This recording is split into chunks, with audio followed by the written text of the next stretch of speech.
नमस्कार मित्रांनो, मी अमित आदेश चॅनलवर आपले स्वागत आहे।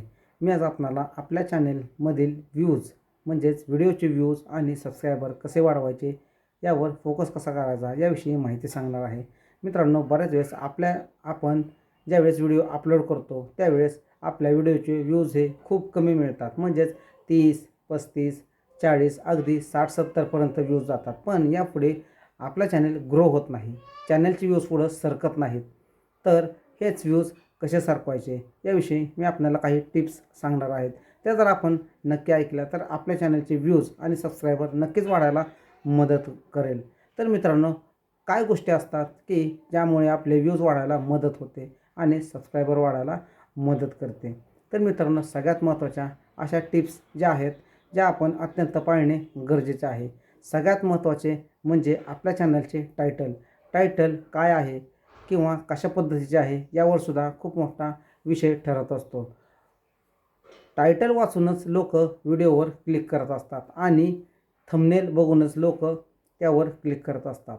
तर टायटल म्हणजे अचानक काय घडले आहे किंवा कोणती गोष्ट घडलेली आहे त्या संदर्भात जर त्या व्हिडिओमधील काही गोष्टींचा पार्ट उचलून घेऊन जर आपण टायटल लावले तर ते खूप हास्यास्पद कॉमेडी असेल तर किंवा अचानक काही अपघातग्रस्त असेल तर त्या संदर्भातील माहिती जर आपण त्या ठिकाणी नमूद केली तर चॅनलला व्ह्यूज मिळायला खूप मदत ठरते। यानंतरनं डिस्क्रिप्शन, जे आपण टायटल दिले आहे त्यावरच आहे असे डिस्क्रिप्शन आपण कॉपी करून पेस्ट डिस्क्रिप्शनमध्ये करू शकतो। यामध्ये सगळ्यात महत्त्वाचा टॉपिक म्हणजे या डिस्क्रिप्शनमध्ये आपण 5000 शब्दापर्यंतची लिमिट आहे। यापर्यंत आपण आपल्या व्हिडिओमध्ये जे जे कंटेंट आहेत किंवा ज्या ज्या गोष्टी घडलेल्या आहेत किंवा काही गोष्टींना अनुसरून अशा भरपूर गोष्टी आहेत त्या आपण सगळ्यांचा उल्लेख त्या डिस्क्रिप्शनमध्ये नक्कीच करू शकतो। यामध्ये आपण थंबनेलसुद्धा टॅगसुद्धा लावू शकतो। या डिस्क्रिप्शनमध्ये आपण टॅग ही लावू शकतो। तर हॅशटॅग यालाच आपण म्हणू शकतो। तर हे हॅशटॅग आपण 10, 12, 15पर्यंत या ठिकाणी डिस्क्रिप्शनमध्ये लावू शकतो। पण महत्त्वाचा मुद्दा म्हणजे यामध्ये आपण कोणतेही चित्र किंवा कोणत्याही गोष्टी अपलोड करू शकत नाही। तर हे झाले आपले डिस्क्रिप्शन। यानंतरनं महत्त्वाचा पार्ट ठरतो तो ॲड टू म्हणजे काय? वॉचलिस्ट म्हणजे काय की आपण एखादा व्हिडिओ सेव्ह करत असताना जर याच ऑप्शनवर टिक मार्क केली तर आपल्याला वॉचलिस्टमध्ये आपला ऑप्शन हा व्हिडिओ जाऊन बसतो आणि ज्या टायमिंगला एखादी व्यक्ती जर व्हिडिओ बघत असेल तर त्याच वेळेस तो व्हिडिओ त्या व्यक्तीला तो दाखवला जातो। म्हणजेच वॉचलिस्ट, आपण जेवढे व्हिडिओ तयार केलेले आहेत किंवा अपलोड केलेले आहेत त्या संदर्भातील माहितीच किंवा त्या संदर्भातील व्हिडिओज सगळे त्या बघणाऱ्या व्यक्तीस ते व्हिडिओ दाखवले जातात। यानंतरनं पुढील आहे ते अपलोडिंग। यूट्यूबवर हे फक्त एवढेच ऑप्शन दाखवले जातात। अपलोडिंग नंतरनं आपण व्हिडिओ अपलोड केल्यानंतरनं बऱ्याच वेळेस आपल्या काही गोष्टी लक्षात राहून जातात की हे गोष्टी आपण यामध्ये अपलोड करायच्या राहिल्या होत्या किंवा टाकायच्या राहिल्या होत्या। यामुळे कोणताही व्हिडिओ अपलोड करताना शेड्यूल करूनच करावा। शेड्यूल म्हणजे काय की ज्या पद्धतीने आपण मोबाईलमध्ये गजर लावतो, आपण रात्री झोपत असतो 9 वाजता, 10 वाजता, 11 वाजता, 12 वाजता या टायमिंगला आपणाला एखाद्या वेळेस पहाटे लवकर उठायचे असते, त्यावेळेस आपण ज्या पद्धतीने गजर लावतो अशाच पद्धतीने मोबाईलमध्ये हा व्हिडिओ अपलोड करायची एक गजर असतो, म्हणजेच टायमर असतो। जसे की आपण आत्ता 10 वाजले आहेत आणि आपल्याला 12 वाजता व्हिडिओ पब्लिश करायचा आहे, म्हणजे प्रसिद्ध करायचा आहे, लोकांना दाखवायचा आहे, जो की आत्ता अपलोड केलेला आहे पण आपल्याला 12 वाजता दाखवायचा आहे। याचमध्ये शेड्यूल हा ऑप्शन असतो, म्हणजेच गजर। आपण रात्री झोपतो पण आपण गजर केव्हाचा लावत असतो? पहाटेचा। त्याच पद्धतीने हे शेड्यूल नावाचा ऑप्शन असतं। यामध्ये आपण आत्ता 10 वाजले आहेत उदाहरणार्थ आणि आपल्याला 12 वाजताचा टायमर आपण लावला तर 12 वाजता तो व्हिडिओ आपोआप प्रसिद्ध होतो, म्हणजे सगळ्यांना बघण्यासाठी तो ग्राह्य धरला जातो। यानंतरनं आपण जर विचार केला तर 10 ते 12 ह्यामधील 2 तासामध्ये आपल्याला बरेच त्यामध्ये बदल व्हिडिओमध्ये करता येतात। जसं की आपल्याला वाटलं की आपलं नाव चुकलं आहे, म्हणजेच टायटल चुकलं आहे, डिस्क्रिप्शन चुकलं आहे, थंबनेल चुकले आहेत, वॉचलिस्ट प्लेलिस्ट काय असेल ते चुकले आहे, टॅग चुकले आहेत, थंबनेल चुकलं आहे, हे सर्व गोष्टी आपण व्हिडिओमध्ये या 2 तासामध्ये आपण नक्कीच बदल करू शकतो आणि पूर्णपणे व्हिडिओला नवीन लुक हा सुद्धा देऊ शकतो। तर मित्रांनो, या पद्धतीने आपण व्हिडिओमध्ये भरपूर बदल करू शकतो. Tag, title, thumbnail, description, hashtag, tag सगळ्या गोष्टींमध्ये बदल करू शकतो.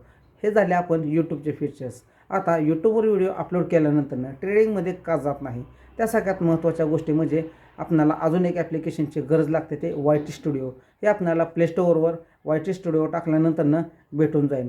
ज्या टाईमला आपण एखादा चॅनल काढतो, व्हिडिओ अपलोड करतो, यूट्यूबवर व्हिडिओ अपलोड करतो, त्याच वेळेस आपल्याला YT स्टुडिओची खूप अत्यंत गरज भासते, ज्यामध्ये आपण टॅगसुद्धा लावू शकतो. आणि सगळ्यात महत्त्वाचा ऑप्शन YT स्टुडिओचा म्हणजे की आपणाला कॅटेगरी हा खूप मोठा ऑप्शन आहे. आणि थंबनेल हे YT स्टुडिओमधूनच आपल्याला हे 2 ऑप्शन मिळून जातात.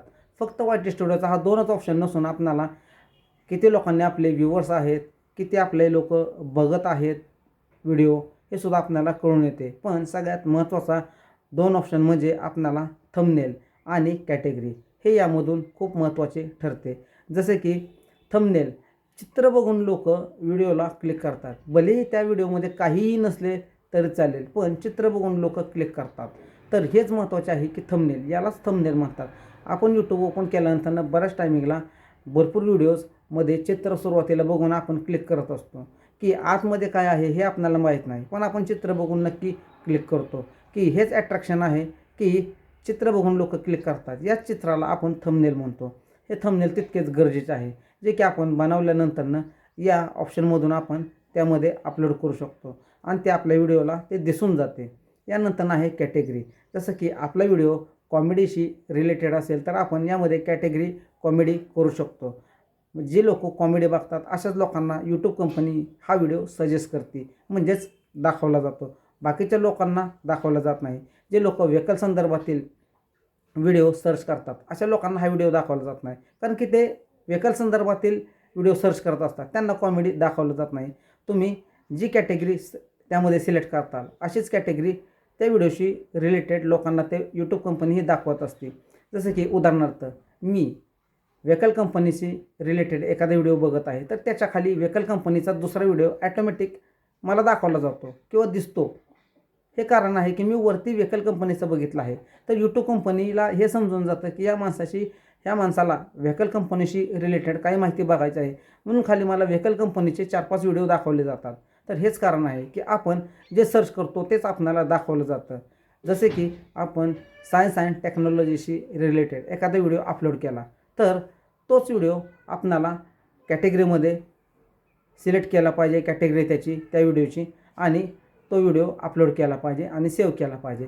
जर हे दोन्ही मॅच झालं तर नक्कीच आपला व्हिडिओ ट्रेडिंगमध्ये जाऊ शकतो. आणि मला एवढी खात्री आहे की 100% हा व्हिडिओ लाखांपर्यंत व्ह्यूज मिळवून देऊ शकतो. तर मित्रांनो, अशाच पद्धतीने व्हिडिओ जर आपण योग्य पद्धतीने अपलोड केला असेल तर नक्कीच आपला व्हिडिओ योग्य पद्धतीने व्ह्यूजमध्ये मिळून जातो. आणि व्ह्यूज यायला लागल्यानंतर आपल्या चॅनलवरील सबस्क्रायबरसुद्धा आपोआपमध्ये वाढत जातात.